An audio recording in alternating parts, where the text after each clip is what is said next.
Assalamualaikum warahmatullahi wabarakatuh. Guys, alhamdulillah ada kabar gembira buat kalian semuanya yang pengen berangkat umroh. Bareng Babe Aldo bisa, dan kita udah difasilitasi oleh travel umroh yang udah berpengalaman. Kita bisa nyiapin paket-paket dari mulai paket yang ekonomis sampai paket yang VVIP. Segera hubungi nomor yang tertera di bawah ini.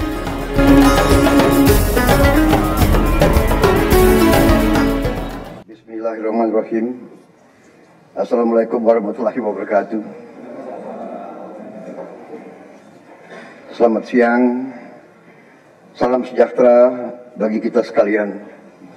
Shalom, Om Swastiastu, Namo Buddhaya, salam kebajikan, Rahayu-Rahayu.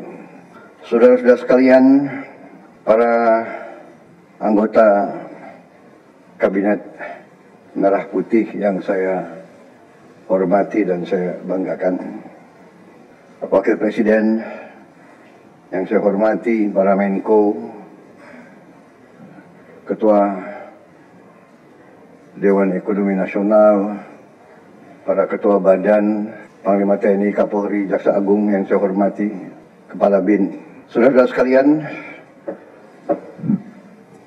sekarang saya kira adalah suatu momen bersejarah.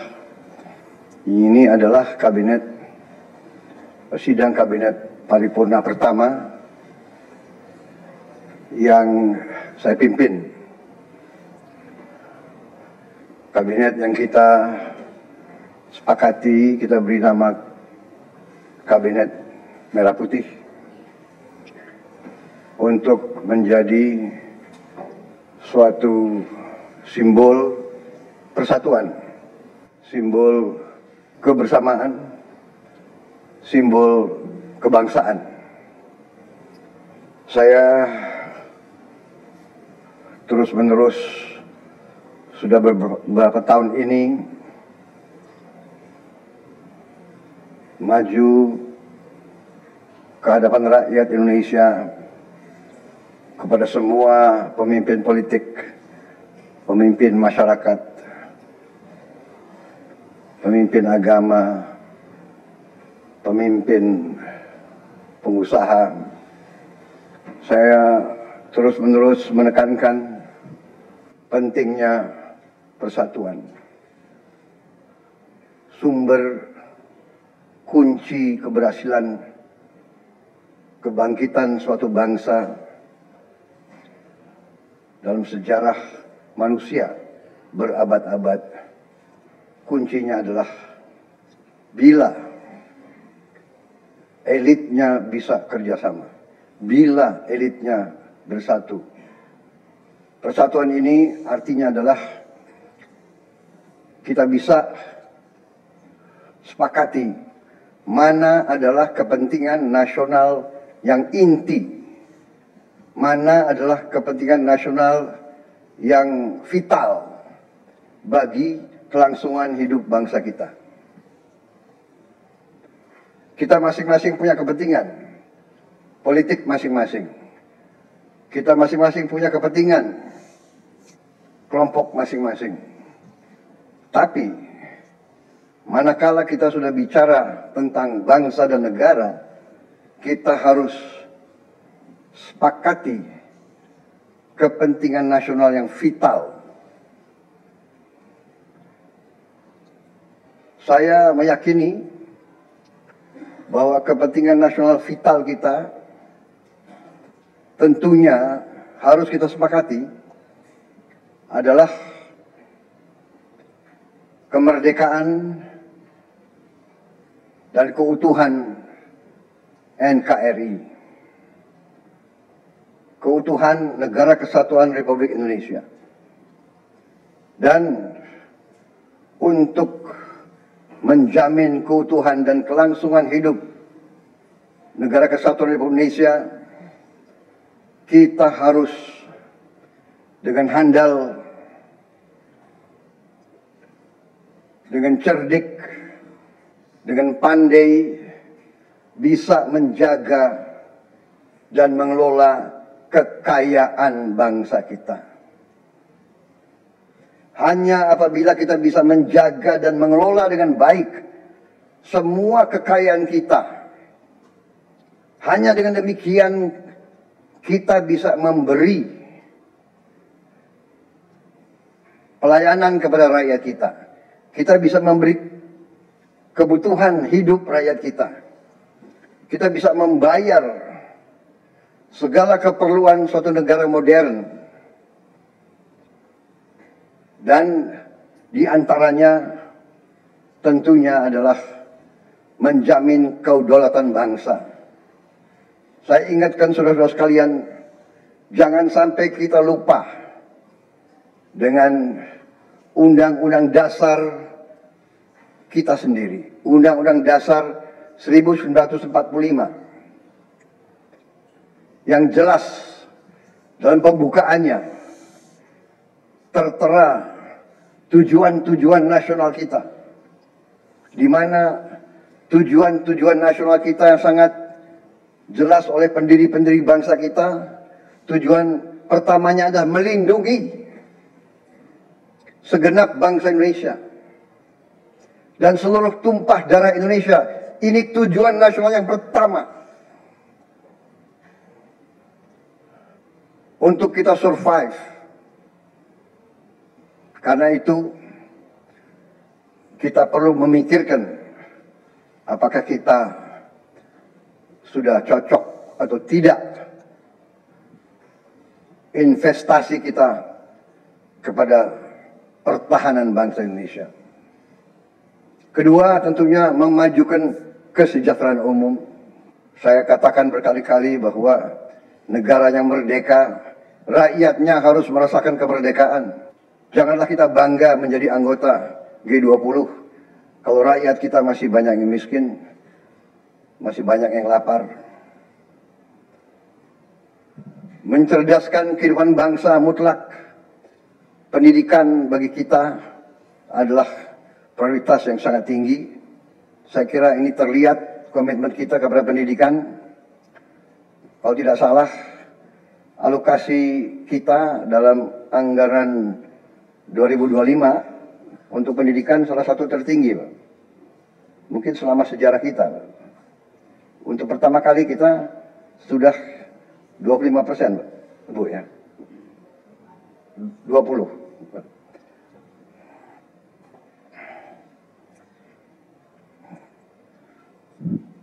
Jadi masalah pendidikan sangat utama. Ya tentunya tujuan nasional keempat kita juga hadir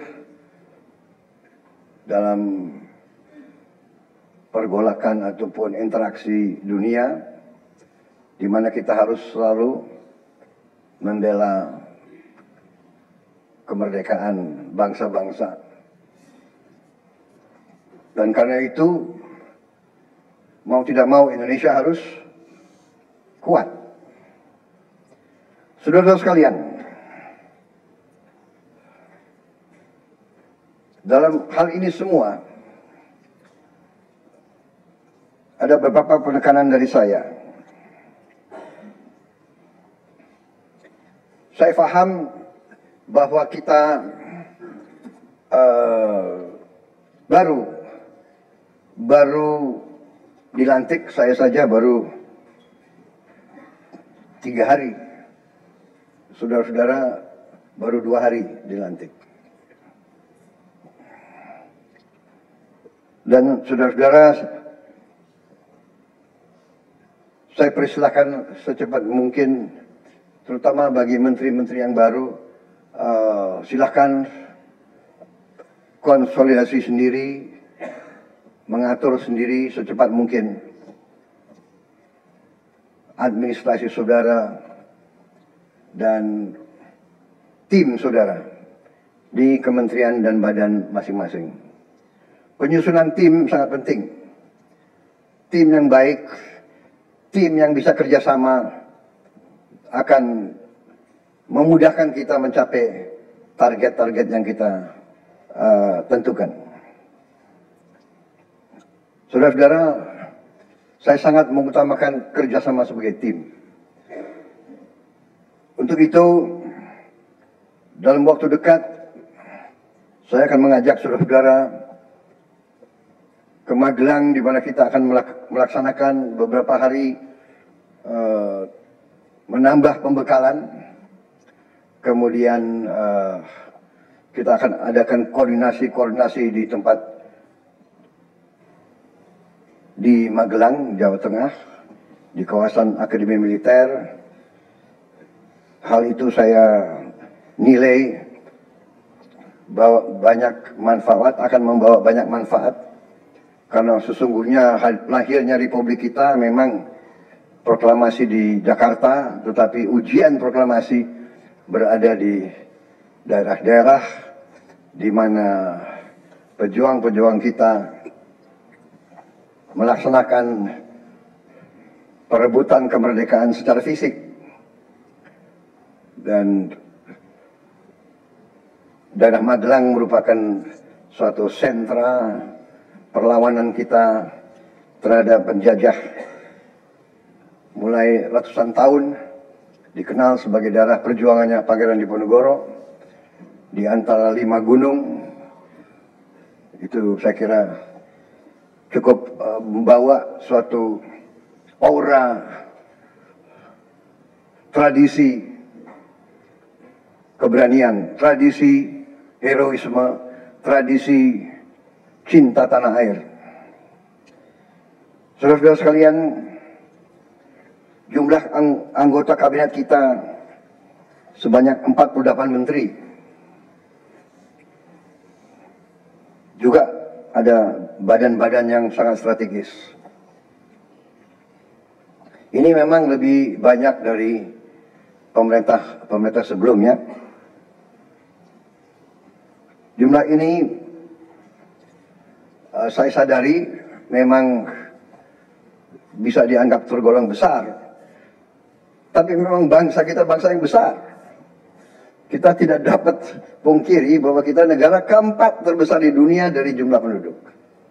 Dari luas wilayah, kita luasnya sama dengan Eropa Barat.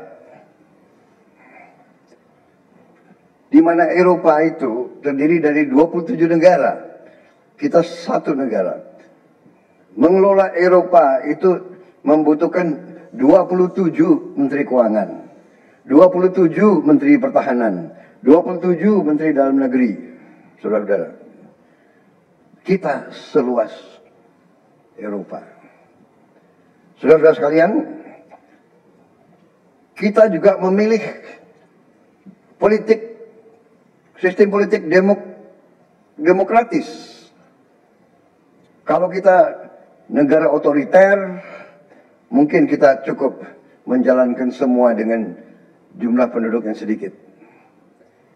Jadi saudara-saudara, ini tidak masalah. Yang penting kita bekerja dengan efisien. Yang penting kita tidak bekerja dengan seenaknya. Saya minta Menteri Keuangan, saya minta semua Menko, saya minta semua menteri telusuri lagi alokasi APBN. Pelajari lagi DIPA, pelajari lagi. Saya minta detail. Kegiatan-kegiatan yang terlalu seremonial, terlalu banyak seminar, terlalu banyak sarasehan, terlalu banyak konferensi, terlalu banyak perjalanan luar negeri, mohon dikurangi. Kita harus memberi contoh.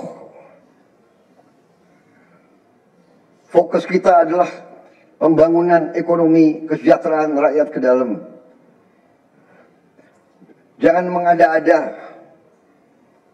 Studi banding, belajar pramuka ke negara lain. Ya. Saya minta efisien.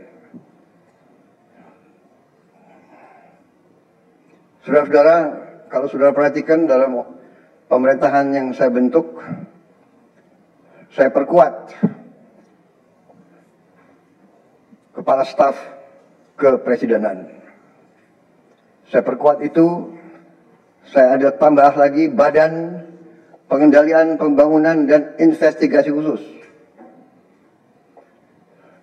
Tugas mereka adalah memonitor semua program, semua proyek yang kita akan lancarkan. Saya juga membentuk suatu badan baru, Badan Percepatan Pengentasan Kemiskinan. Badan ini akan mempelajari, akan mengikuti semua program-program perlindungan sosial, semua program-program bantuan ke bagian golongan rakyat yang masih perlu bantuan, intervensi. Bukan saya ingin mencampuri pekerjaannya kementerian-kementerian, tidak. Tapi saya ingin membantu. Di mana ada bottleneck, di mana ada kesulitan, segera kita atasi. Marilah kita jujur mengakui bahwa birokrasi di kita sangat terkenal. Sangat terkenal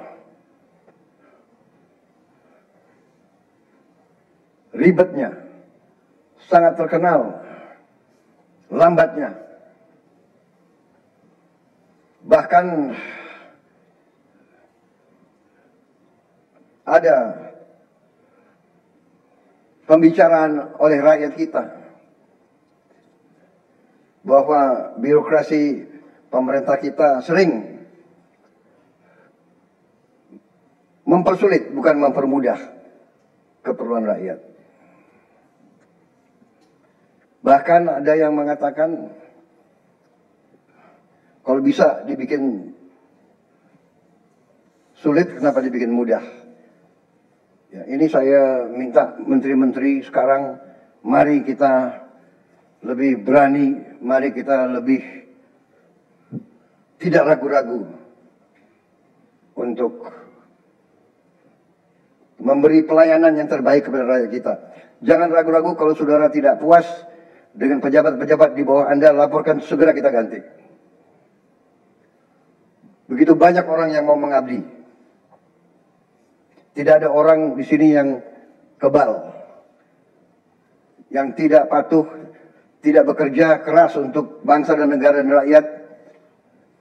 Saudara saya beri wewenang, copot segera. Suruh tinggal di rumah aja, daripada bikin susah kita. Saudara-saudara sekalian, saya kira dalam waktu dekat saudara-saudara akan segera menyiapkan program kerja saudara masing-masing. Saya beri kesempatan segera, dan sewaktu-waktu terus saya akan panggil koordinasi. Tadi pagi sebelum sidang kabinet saya sudah koordinasi sama beberapa menteri, dengan Jaksa Agung, dengan BPKP, dan besok pun kita akan lanjutkan. Ada beberapa pengarahan dari saya, Menteri Bappenas, pastikan semua program dan kegiatan di semua kementerian lembaga mempunyai kontribusi yang signifikan, terukur, dan saling bersinergi. Pelajari kembali semua proyek. Jangan ada proyek yang mercusuar.